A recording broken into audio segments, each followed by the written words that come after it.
to know who you ask, they'll tell you I'm a legend. From YO to the Veil to the Mongol spot on Creston. Always been 1,000, never ever been a lame. Lay a nigga down for these 3 letters on my chain.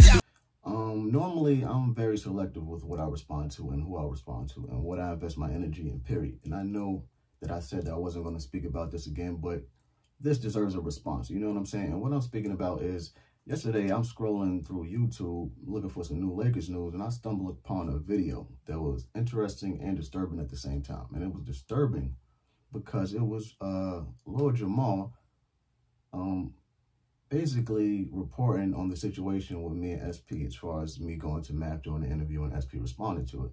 Now, I didn't automatically think that, you know, this specific video was going to be anything negative because I know that Lord Jamar does podcasting and he's into journalism at this point. But after watching the video for about 2 minutes, I seen that this whole video was threaded and biased. And I was immediately disappointed. You know what I'm saying? Because I would have thought that this was a person that gathered all the information and facts about a situation before they spoke on it. But boy, was I wrong. You know what I'm saying? Like, off the back I seen, I'm like, what? Like, really? I'm like, damn, this dude's supposed to be a thinker, or that's what I heard about him. You know what I'm saying? From a lot of respected people. And that's not what I got from this video. But what I'm going to do is I'm going to play what he said so I don't misquote anything that this guy, you know, had to say. Yeah.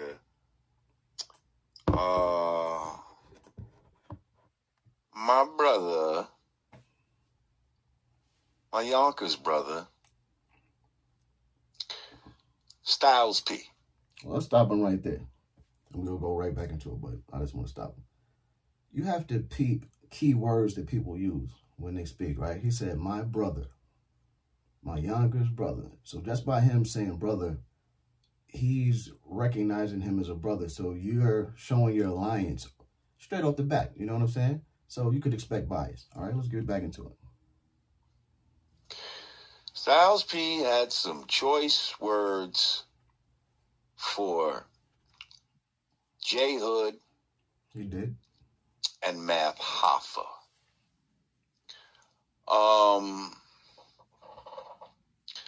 Apparently recently, Math Hoffa, shout out to my man Math, had J Hood on his show.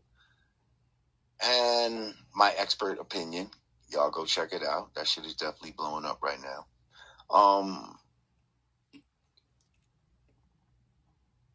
And on the show, you know, basically, J Hood is talking about some shit that happened like 20 years ago and basically making claims that Dipset, you know, he was a founding member and that he, they owe him like 60 racks or some shit like that. And, you know. Well, let's stop it right there. All right, before I even speak on this, right, just let me put this out there. I respect all the pioneers and vets in hip-hop that came before me. You know what I'm saying? And Brand New Beat is definitely a staple in hip-hop. So I just want to put that out there before I even go any further, because I am going to go further. You know what I'm saying? So he said that I went on Math Hoffa, and I'm speaking about some stuff that took place 20 years ago. Now, he's correct about me speaking about something that took place 20 years ago. I'm speaking about that because I was asked what happened and what made me want to leave D-Block. So I spoke on that. As far as making claims, I didn't make any claims. What I said was factual, and it's public knowledge. I was a founding member. You know what I'm saying? Like, business-wise, on paper, no, I wasn't a co-founder. And that's what I said on the interview. I said I was a co-founder, which I actually was, just not on paper. Because if they wasn't even going to give an artist what he was rightfully owed as an artist, what would make you think that they would actually give an adolescent a title or a position such as a co-founder? Like, that's common sense, right? And as far as me claiming that they owed me 60 G's, I never said that they owed me 60 G's. See, it's evident that you didn't watch the whole interview, or it's just a classic case of people just hearing what they want to hear. feel what I'm saying? Because at no point in that whole video did I ever say that they owed me 60 G's. I simply stated what the label told me that they did when the guys came down there and told them that my house burned down, all right? Now, let's keep this going. Now, the thing that's bugged out to me, right, is people always want to comment on things that have absolutely nothing to do with them. You feel what I'm saying? Sticking their nose in other people's business. And I understand that you're a journalist, so you have to report on something. But if you're going to report on something, please do it from a non-biased standpoint. You feel what I'm saying? And gather all the facts, because this is lazy journalism.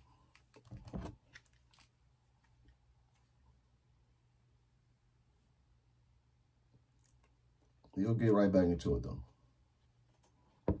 You know, Styles P said he usually don't feed into this type of shit, but he wanted to address it. And he made a video addressing it, Fact. You know? That's a fact. Saying that basically nobody owes this guy nothing. He never paid for studio time. They used to give him money. They used to fucking, you know, they said they paid for his mom's crib when the crib burnt down, all kind of crazy shit. Like, he was tight. He was tight at Mad Hot. Okay, now, he's saying the things that SP said. Now, SP definitely said these things, but you could hear in his voice that he actually believes the things that SP said. Now, I already spoke on this, but to speak about this for the last time, he said that, okay, I never paid for studio time. Now, anybody that knows anything about budgets and how budgets work, they know that your studio time or the studio expenses come out of the budget. Now, I had two different budgets, one on a major label, which was the Universal Motown deal that we had. I had a $300,000 budget there.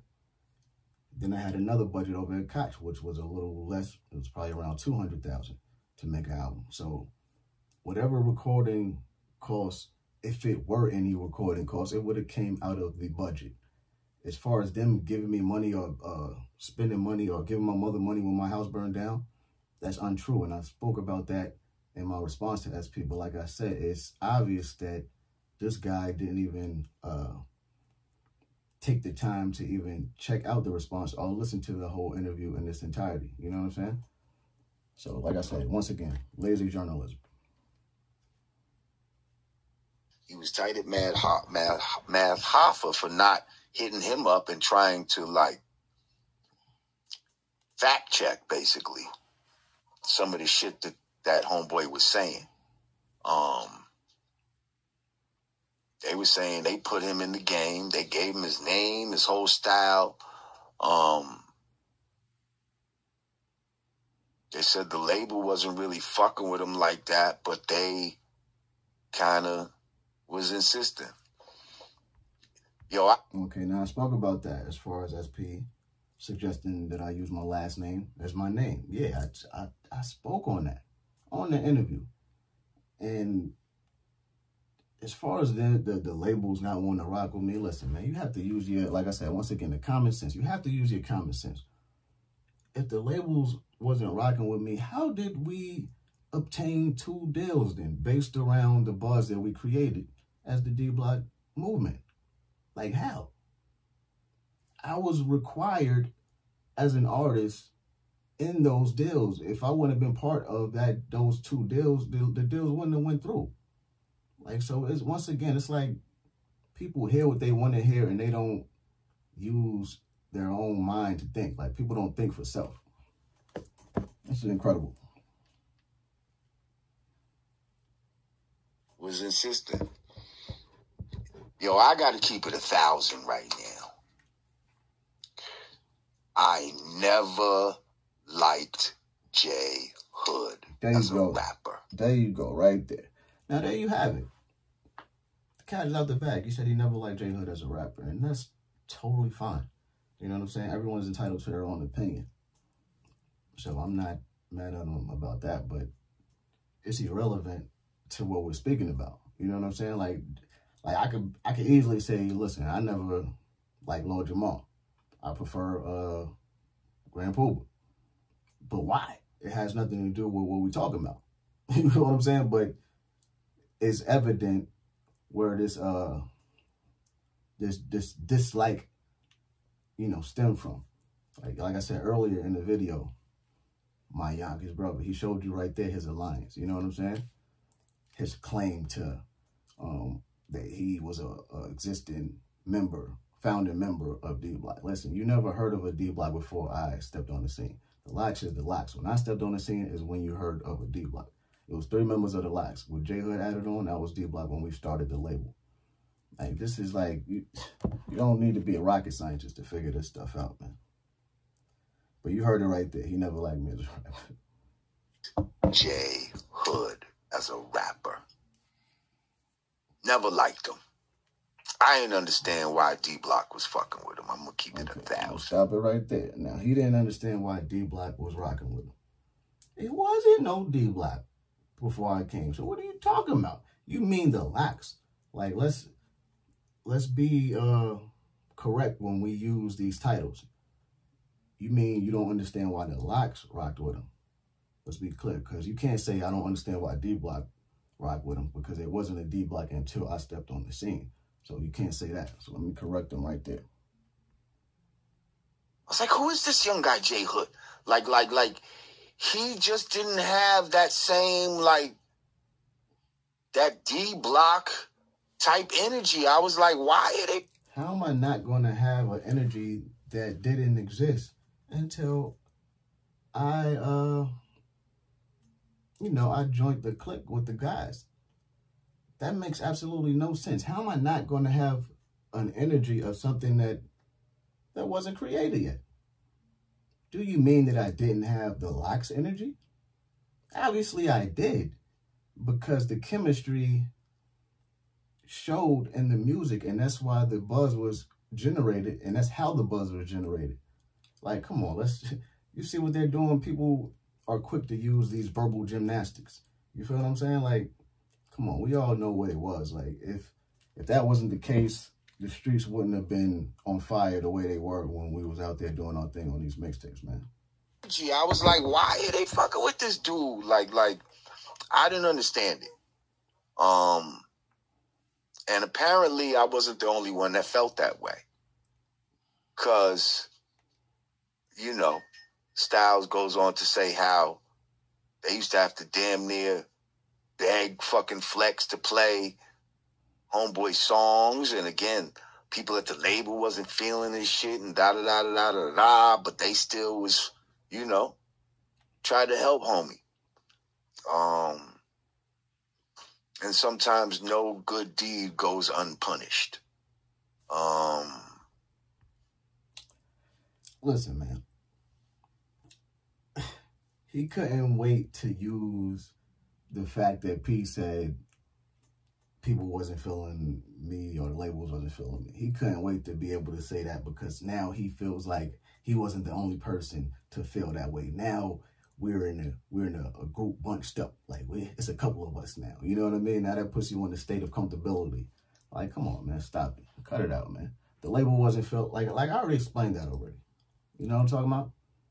I explained the situation with the label. We could move forward.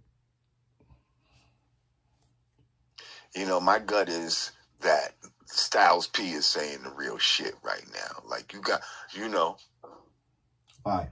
He said some shit went down. Homeboy did some grimy shit. He thought he should have got more than he was, you know. I think at one point he was supposed to be rolling with 50 in them, but then that didn't happen. And never did anything grimy. He's speaking about the 50 situation being grimy. You know what I'm saying? And at no point was I supposed to be rolling with 50. I simply took a meeting with 50 Cent. And I explained that during the interview. Goodness gracious, man. All kind of shit. He even said at one point, he said that Sheik went to fight Homeboy's pops for him. Yeah, you heard me right. I guess J Hood had problems with his own father. Correction, dude. It was my mother's ex-husband. So technically a stepfather at the time. And yeah, he said that. And yeah, you heard me right. correction, nigga. It was his step pops. And I spoke on that already also. He didn't actually do anything. They just went to go talk to the dude. But yeah. But why? My thing is, how do you try to use that to shame a 15-year-old? You know what I'm saying? Like, okay, we went to go talk to another adult for fighting a kid. Like, you're supposed to be a big homie. That's what they're supposed to do. Like, how are you trying to use that as, like, ammunition to try to, like, speak down on me? That makes no sense. J Hood had problems with his own father.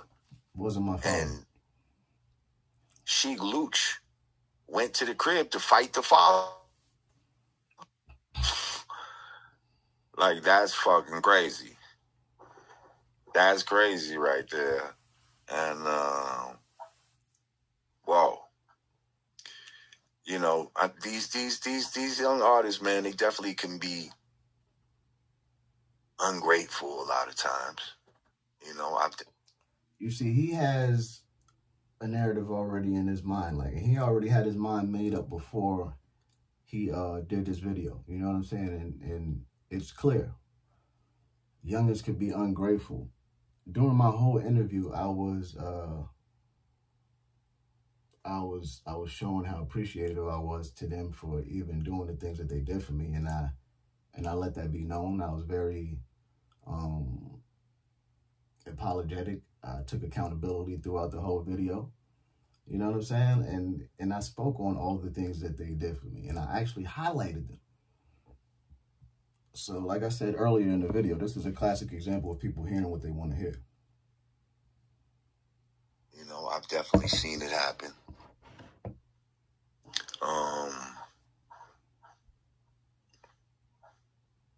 Yeah. And just like Styles was saying, like, yo, this was 20 years ago. Like, why are you still talking about this? Why you ain't do? Listen, I'm still talking about it because I was asked about it during the interview. You know what I'm saying? Like, D-Block played a huge part in my career, and it's really like one of the main reasons a lot of people know me.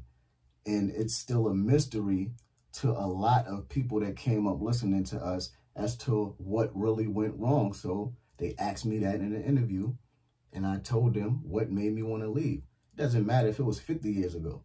If people ask me what really happened, because it's a misconception around that topic, and they really wanted to know from the horse's mouth what really took place, I told them, like, how is that a crime with me telling my story? Like, people within this hip-hop game are so biased. I'm not even going to play any more of his video. He said some other things, like I can't name a J Hood song and all this other type of stuff. Well, listen, let's be honest, buddy. If a person came to me right now and put a musket to the back of my medulla, or to my medulla, and said, yo, listen, I'm going to blow your brains out right now if you don't name me one Lord Jamar song, man, go ahead and get the obituary ready for me, because I'm going to be a goner. You feel what I'm saying? Like, come on. This is crazy, man. Like, why are you even taking sides for anyway? Just, you want to report on something, report on it and leave it at that, man. If not, mind your business. Period. Respectfully. You know what I'm saying? And that's just it. That's all it is. And hopefully I don't have to speak on this again, because I said that I wasn't going to speak on it again. But unfortunately, here I am again, speaking on something because of someone's biased take on the situation. All right? Listen, man, like this video. Subscribe if you're not subscribed already. Make sure you follow me on Instagram at @RealJHood_, man. Make sure you stream or download me and Shyheim's new single called Get Back. The album with me and Shyheim is on the way. So be on the lookout for that, man. Purchase some merch from your boy, odgweird.online. Amen.